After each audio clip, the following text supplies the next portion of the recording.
Math को हम बोल सकते हैं कि ये पापा है सब सब्जेक्ट्स का, और मम्मी जी रहते हैं आपके फिज़िक्स। ठीक है, तो आज मैं दोनों से कह रहा हूँ, पापा की परियों और माँ के मगरमच्छों, डिफ्रेंसिएशन पढ़ना बहुत ही ज़रूरी है। तो hello guys, welcome back to my channel that is exam essentials, everything about mathematics. तो आप सबको पता रहता है कि मैथ का क्या इम्पोर्टेंस रहता है हर एक सब्जेक्ट में, हर एक एग्ज़ाम के लिए, चाहे वो फिज़िक्स हो, चाहे केमिस्ट्री हो, चाहे स्टैटिक्स हो, तो सब सब्जेक्ट्स में मैथ्स जो है वो नंबर 1 पर रहता है। तो बात करें इसकी इम्पोर्टेंस की, तो इम्पोर्टेंस तो आप सबको पता है कि मैथ के बिना हम बहुत सारी जितनी भी कैलकुलेशनें करते हैं या बहुत सारी चीज़ों में मैथ को हमें इन्वॉल्व करना पड़ता है। अभी यहाँ पर हम बात करें तो मैथ को हम बोल सकते हैं कि ये पापा है सब सब्जेक्ट्स का, और मम्मी जी रहते हैं आपके फिज़िक्स। ठीक है, तो आज मैं दोनों से कह रहा हूँ, पापा की परियों और माँ के मगरमच्छों, डिफ्रेंसिएशन पढ़ना बहुत ही ज़रूरी है। तो इसीलिए आज हम एक नया टॉपिक लाए हैं आपके लिए, दैट इज़ डिफ्रेंसिएशन। डिफ्रेंसिएशन क्या होता है, और आप सब जानते हो कि फ़िज़िक्स में जब भी हम कोई भी चीज़ करते हैं तो हमें डिफ्रेंसिएशन या इंटीग्रेशन करना ही पड़ता है। तो डिफ्रेंसिएशन के बाद हमारा टॉपिक इंटीग्रेशन रहेगा। तो फिज़िक्स और मैथ अब हम आज दोनों साथ साथ में पढ़ेंगे इन दोनों चीज़ों को। तो मैं आपको डिफरेंट फार्मूले कैसे ड्राइव करते हैं वो दिखाऊंगा। उसके बाद उन्हीं फार्मूलों के ऊपर बहुत सारी एग्जांपल से उन फार्मूलों को एक्सप्लेन करेंगे आपके साथ। तो बहुत सारी चीज़ें होंगी, बहुत ज़्यादा मज़ा आएगा। तो without wasting our time, let's continue. यहाँ पर है डिफ्रेंसिएशन। अब डिफ्रेंसिएशन का क्या मतलब रहता है कि the process of finding the derivative, जो प्रोसेस रहेगा हमारे पास, जो तरीके रहेंगे हमारे पास फाइंडिंग द डेरिवेटिव और the rate of change of a function with respect to an other variable और function, you can say that is called differentiation. उसी को हम क्या बोलते हैं, डिफ्रेंसिएशन बोलते हैं। अब यहाँ पर डेरिवेटिव का मतलब है कि जब एक function with respect to another variable उसके साथ चेंज होता रहता है, तो उस चेंज या उस फंक्शन के चेंज को ही हम क्या बोलते हैं, डिफ्रेंसिएशन। अगर मैं एग्जांपल दूँ आपको, तो जैसे स्पीड है हमारे पास। ठीक है, हम स्पीड को कैलकुलेट कर सकते हैं कैसे, change, rate of change of distance with respect to time. अगर हम टाइम के हिसाब से डिस्टेंस देखेंगे कितना बदल रहा है, तो उसी को हम बोलेंगे derivative, to find the derivative या डिफ्रेंसिएशन को फाइंड करना। तो इसका अहम रोल रहता है फिज़िक्स में और मैथमेटिक्स में, तो ऑफ कोर्स है ही। तो बहुत सारी चीज़ें आज यहाँ पर डिस्कस होने वाली हैं। दैट इज़ अभी आपके पास मैं दिखाता हूँ कि किसी भी फंक्शन का डेरिवेटिव कैसे निकाला जा सकता है।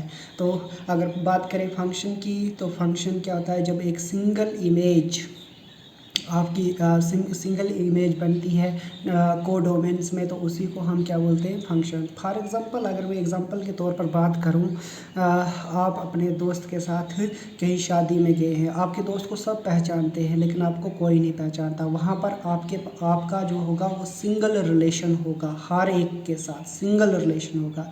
दैट इज़ वो रिलेशन क्या रहेगा आपके पास, सिंगल रिलेशन क्या रहेगा कि आप अपने फ्रेंड के फ्रेंड हो। ठीक है, तो सब आपको उसी रिलेशन से पहचानेंगे। तो वही एक फंक्शन रहता है यहाँ पर। इस फंक्शन के ऊपर हम दूसरी वीडियो में बहुत अच्छी तरह से और बात करेंगे जब हम फंक्शंस पढ़ेंगे। ठीक है, तो अभी हम मोस्टली बात करने जा रहे हैं फर्स्ट प्रिंसिपल मेथड या एब इनिशियो मेथड। क्या रहता है हमारे पास, to find the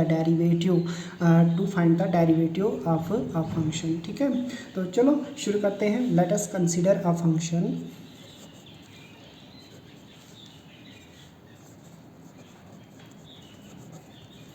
consider a function एक फंक्शन ले लेते हैं हम, y is equal to F of X. एक फंक्शन ले लिया। फंक्शन हमने लिया, तो फंक्शन क्या है आपके पास, y is equal to F of x.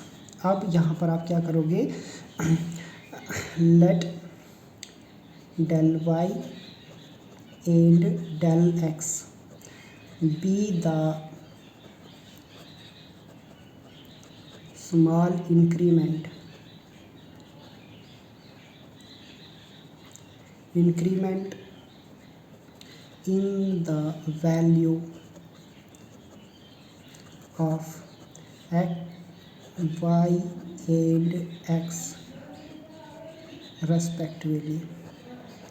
तो हमने क्या कर दिया कि यहाँ पर del x and del y and del x भी स्मॉल इंक्रीमेंट दे दी, किसकी वैल्यू में, एक्स और वाई की वैल्यू में हम थोड़ी थोड़ी सी इंक्रीमेंट देंगे, मतलब थोड़ा थोड़ा सा इन फंक्शन को पहले क्या करेंगे, बढ़ाएंगे। दैट इज़ अब यहाँ पर क्या हो जाएगा, y plus del y and is equal to f x plus क्या हो जाएगा हमारे पास, डेल एक्स।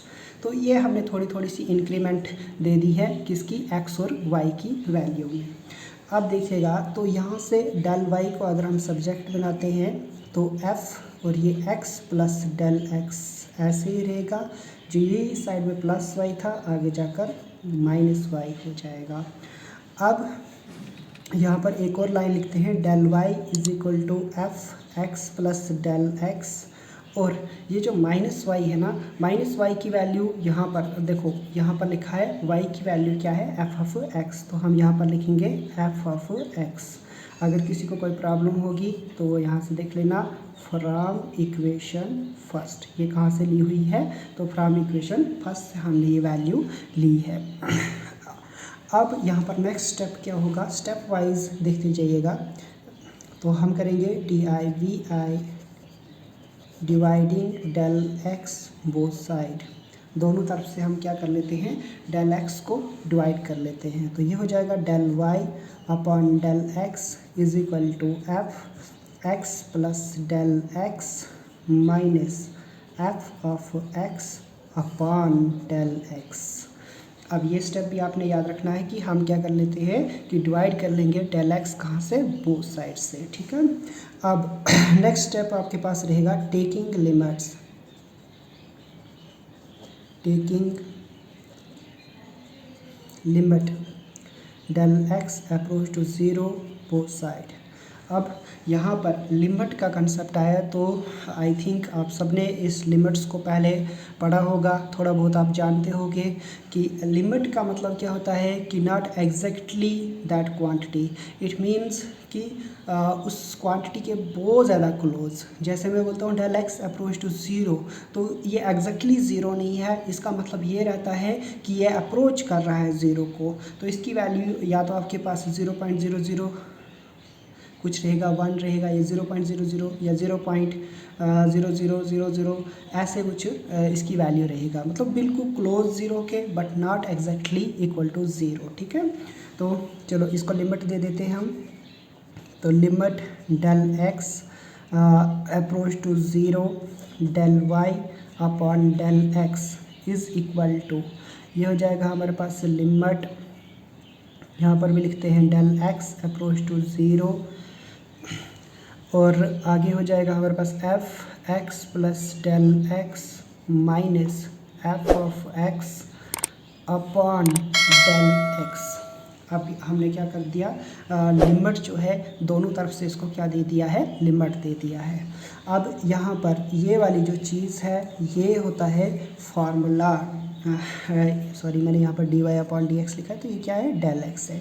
तो यहाँ पर क्या चीज़ है, अब इसको बोलते हैं हम क्या, rate of change of y with respect to x, और इसी को क्या बोला जाता है, डेरिवेटिव ऑफ अ फंक्शन, ठीक है, इज इक्वल टू, ये किसके बराबर रहता है हमारे पास, तो limit del x approach to zero f x plus del x minus F of x upon del x, upon del x. तो ये जनरल फार्मूला है to find the derivative of any function. हमें अगर किसी भी फंक्शन का derivative निकालना है तो हमारे पास ये जनरल फार्मूला रहेगा उस फंक्शन का डेरिवेटिव निकालने के लिए। तो इसी को हम बोलते हैं फर्स्ट प्रिंसिपल और एब इनिशियो मेथड।